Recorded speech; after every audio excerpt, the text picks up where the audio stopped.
You cannot pour from an empty cup, and yet you have spent your whole life trying. You have given your love to those who barely notice. You have softened your voice so others could speak louder. You have made yourself smaller so others would feel big. And somewhere in all that giving, you forgot that you too deserve the tenderness you keep offering to the world.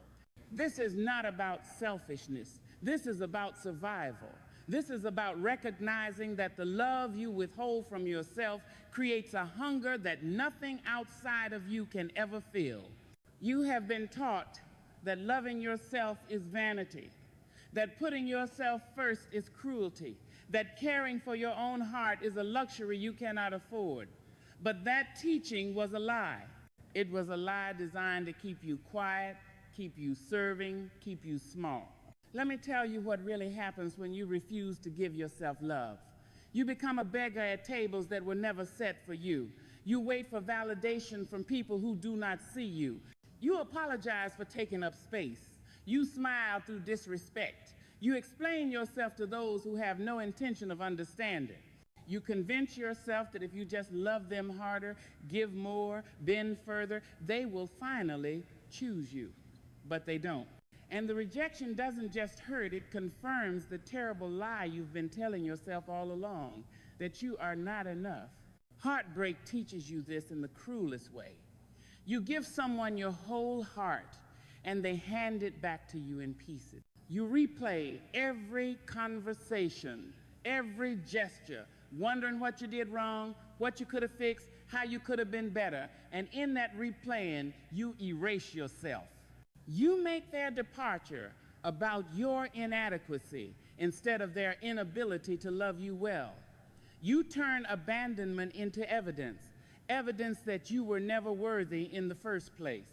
But here is the truth they do not want you to know. Their leaving had nothing to do with your worth. People leave because they are not ready. They leave because they are afraid. They leave because they are searching for something they have not yet found within themselves. Their absence is not a verdict on your value. It is simply a door closing so another one can open. But you will never see that open door if you are still on your knees begging at the one that's shut. Silence has its own kind of violence.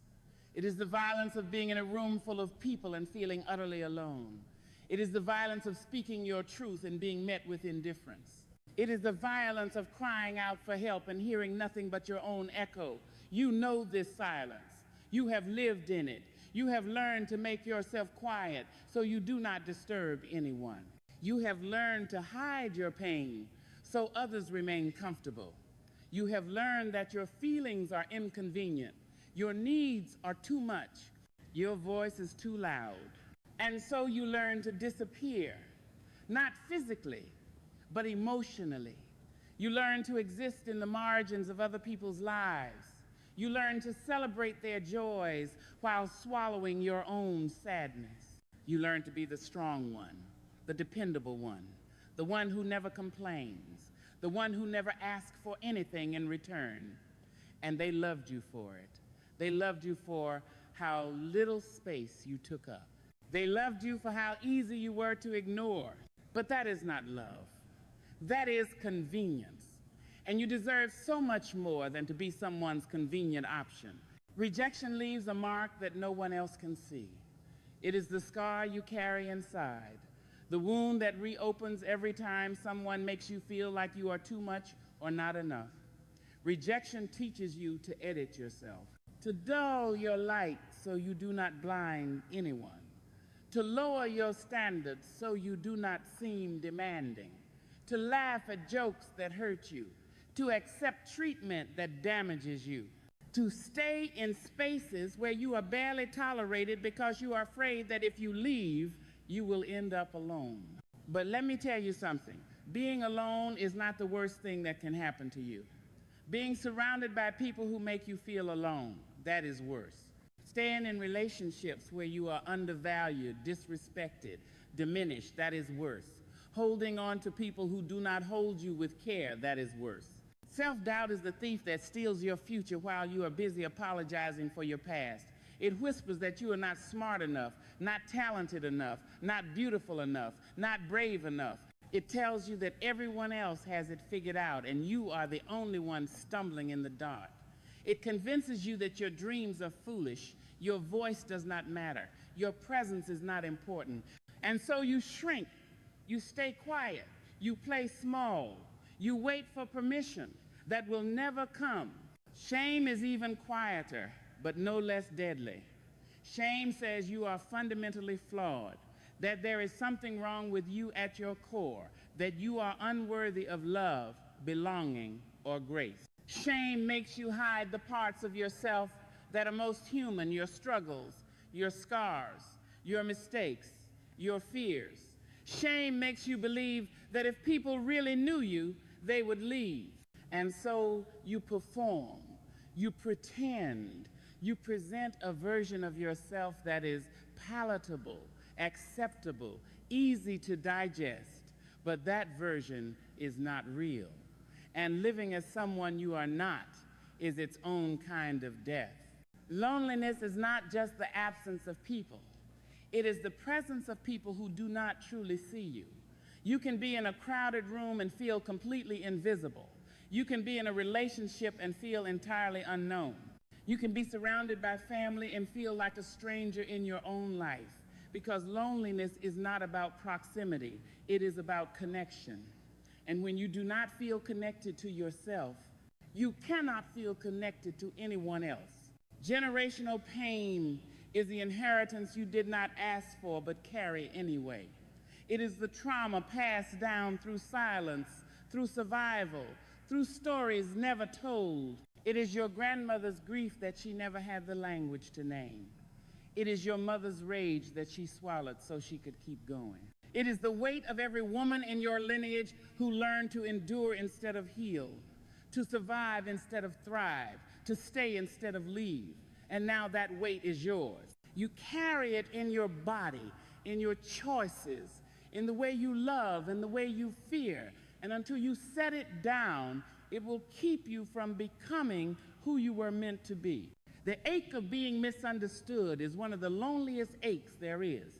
You try to explain yourself and people hear something else. You share your truth and people dismiss it. You ask for what you need and people call you difficult. You stand in your power and people call you arrogant. You set boundaries and people call you selfish. And slowly, you start to believe them. You start to think that maybe you are the problem. Maybe you are too sensitive, too needy, too complicated. Maybe if you just tried harder, cared less, gave more, they would finally get it. But no, the right people will not need you to shrink in order to understand you. The right people will not ask you to prove your worth. The right people will not make you feel like your love is a burden. The right people will meet you where you are, not where they want you to be. And that is where everything begins to shift. There is a moment when you stop waiting for someone else to save you and you realize you have been your own rescue all along. It does not come with trumpets or applause. It comes quietly in the middle of an ordinary day when you decide you are done explaining yourself to people who refuse to listen. You are done apologizing for needing love. You are done contorting yourself to fit into spaces that were never meant for you.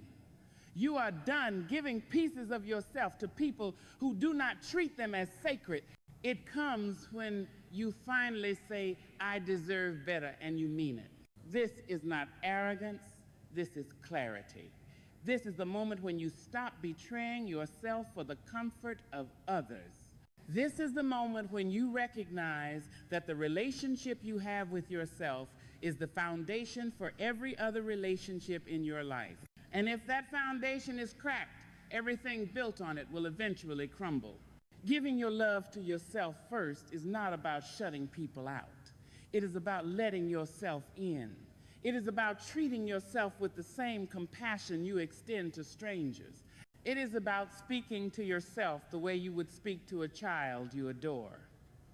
It is about honoring your needs, your boundaries, your dreams, your rest. It is about recognizing that you are not a machine designed to serve others. You are a human being who deserves care, attention, grace, and gentleness. Think of a tree. A tree does not apologize for taking up space. It does not shrink its roots to make room for others. It does not question whether it deserves sunlight or water. It simply grows. It reaches toward what it needs. It sheds what no longer serves it. It bends in the wind but does not break. It stands firm in its purpose. And when the seasons change, it does not fight the change. It trusts the process. You are that tree. You have roots deeper than you know. You have weathered storms that should have destroyed you. But here you are, still standing, still reaching, still growing. But you will never grow into your fullness if you keep pruning yourself to fit someone else's vision of what you should be. I want to tell you about a woman I once knew. She spent years in a marriage where her voice was treated like noise. Every time she spoke, she was interrupted. Every time she expressed the need, she was told she was asking for too much. Every time she showed emotion, she was called dramatic. And so she learned to be silent. She learned to smile when she wanted to scream. She learned to agree when she wanted to argue. She learned to disappear. One day, after years of this, she looked in the mirror and did not recognize herself. The woman staring back at her was a shadow, a ghost, someone who had traded her soul for peace that never came. And in that moment, she made a decision. She decided that even if it meant being alone, even if it meant starting over, even if it meant facing judgment and whispers and loss, she would rather be alone and whole than partnered and hollow. She left, and it was the hardest thing she ever did, but it was also the most honest. And in the space that her leaving created, she found herself again, slowly, painfully, piece by piece. She learned to speak without apologizing. She learned to take up space without shame. She learned that her needs were not too much, they were simply directed at the wrong person. And when she finally learned to give herself the love she had been begging someone else to give her, everything changed. Not because someone swooped in to save her, but because she no longer needed saving. There was a child who grew up being told that her emotions were inconvenient. When she cried, she was told to stop being so sensitive. When she laughed too loud, she was told to calm down. When she got excited, she was told to contain herself. And so she learned to feel nothing, or at least to feel nothing out loud. She learned that her joy was too much and her sadness was a burden. She learned to perform a version of herself that made others comfortable, even if it made her miserable. She carried that lesson into adulthood. She stayed in friendships where she was the therapist but never the patient. She stayed in jobs where her contributions were overlooked. She stayed in relationships where her love was taken for granted. And every time she felt that old familiar ache, the ache of not being enough, she told herself it was her fault. She was too sensitive, too needy, too much. Until one day someone looked at her and said, "You are not too much. You have just been giving your energy to people who cannot hold it." And something inside her broke open, not in a painful way, but in a liberating way, because she realized that the problem was never her. The problem was that she had been asking people to love her in ways they were not capable of. She had been asking for emotional depth from people who lived on the surface. She had been asking for commitment from people who were still running. She had been asking for honesty from people who could barely be honest with themselves. And when she stopped asking, when she stopped begging, when she stopped performing, she found peace. Then there was a person who survived loss, deep, wrenching, unbearable loss, the kind that takes your breath and makes you wonder if you will ever feel whole again.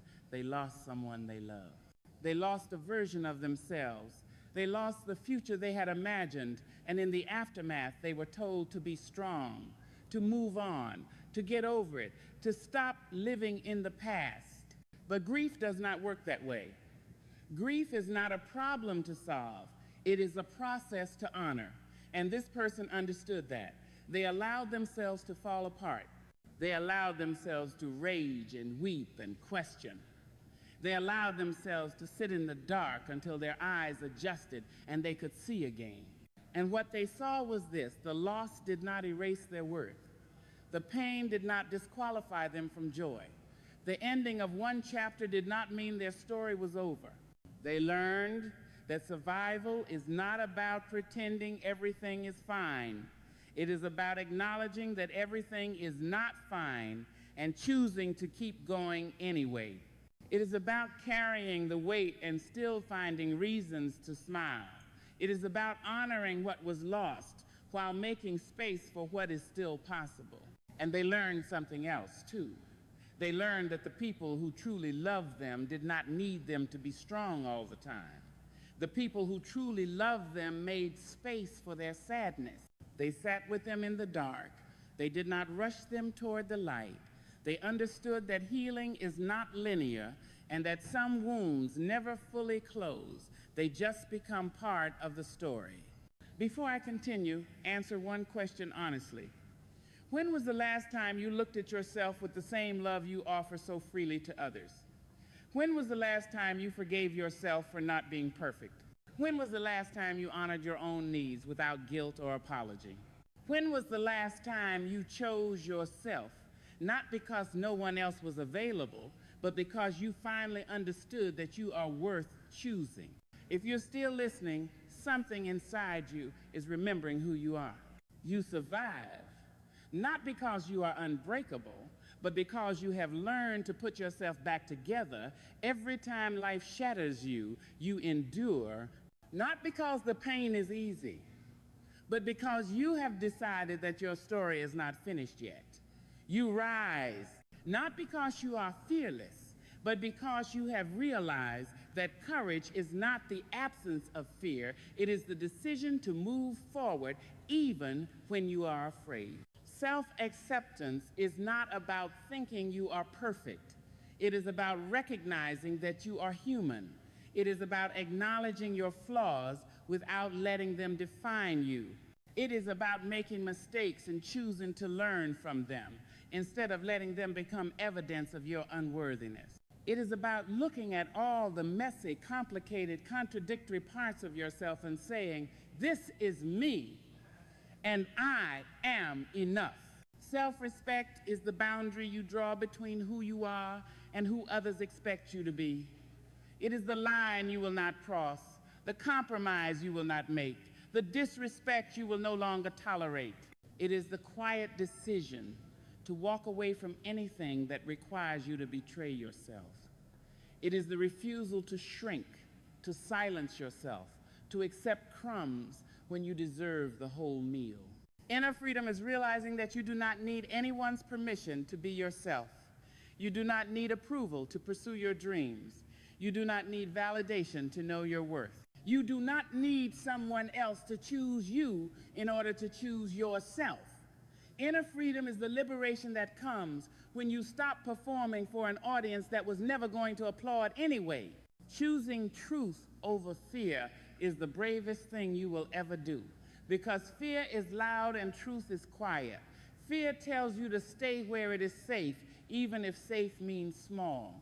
Fear tells you that change is dangerous, that risk is foolish, that vulnerability is weakness. But truth tells you something different. Truth tells you that staying in a place that diminishes you is more dangerous than leaving.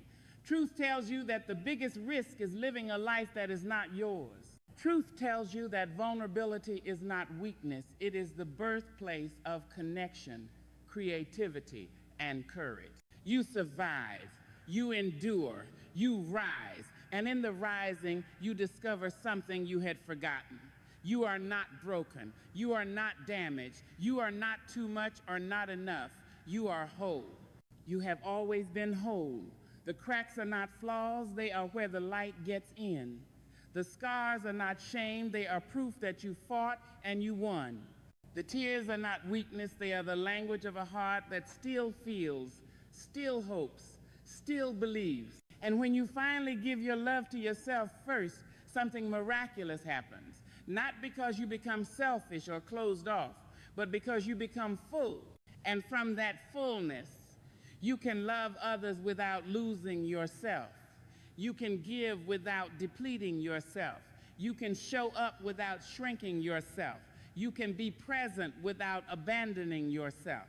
The right people will come, but they will not come to fill a void. They will come to walk beside someone who is already whole. They will not come to complete you. They will come to complement you. They will not come to fix you. They will come to celebrate you. And the difference will be unmistakable, because when you love yourself first, you stop accepting love that hurts. You stop confusing intensity with intimacy. You stop mistaking attention for affection. You stop settling for people who make you question your worth. The right people will not make you feel like you are too much. They will make you feel like you are exactly enough.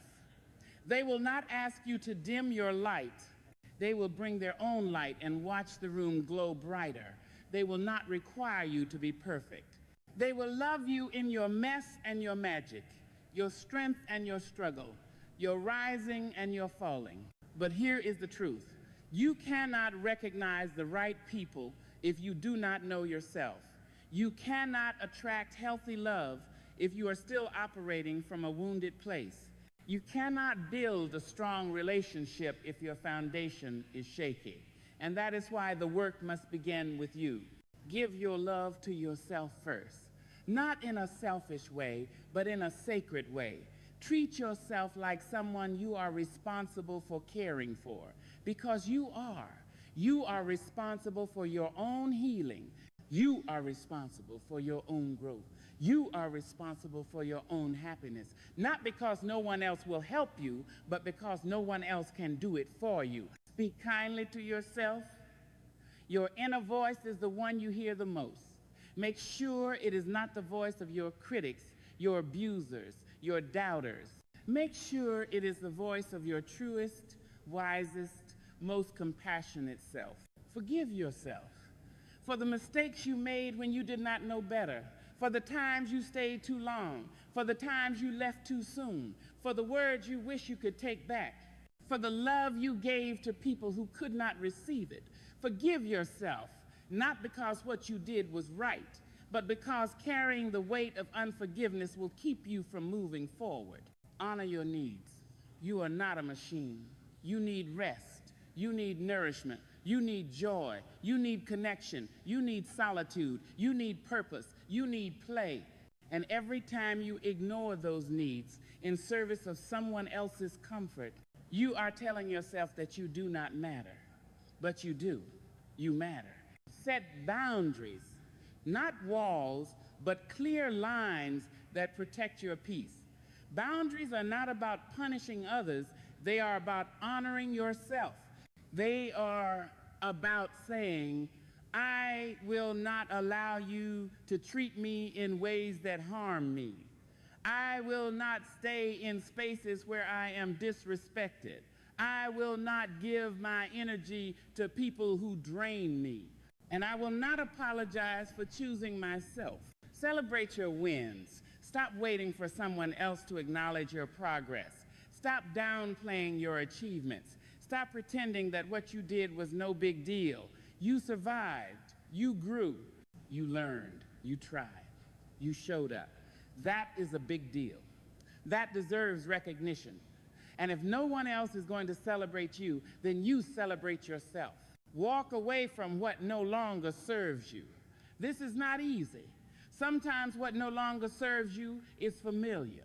Sometimes it is comfortable. Sometimes it is all you have ever known. But staying in a place that is killing you slowly is not loyalty. It is self-betrayal, and you deserve better. Let yourself dream again. Somewhere along the way, you stopped believing that good things could happen to you.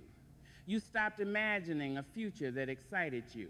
You stopped hoping because hoping hurt too much when things did not work out. But hope is not naive. Hope is defiant. Hope is the refusal to let disappointment have the final word. So dream. Dream big. Dream bold. Dream without limits. Because your dreams are not frivolous, they are the blueprints of your becoming. and be patient with yourself. Healing is not a straight line. Growth is not a checklist. You will have days when you feel strong and days when you feel like you are back at square one. You will have moments of clarity and moments of doubt. You will take 2 steps forward and 1 step back. And that is okay. That is not failure. That is being human. The truth is, you have spent your whole life being there for other people. You have been the friend who listens, the partner who compromises, the child who does not complain, the employee who goes above and beyond, the parent who sacrifices, the sibling who keeps the peace. You have been everything to everyone, and in the process, you became nothing to yourself. But it is not too late. It is never too late to come home to yourself.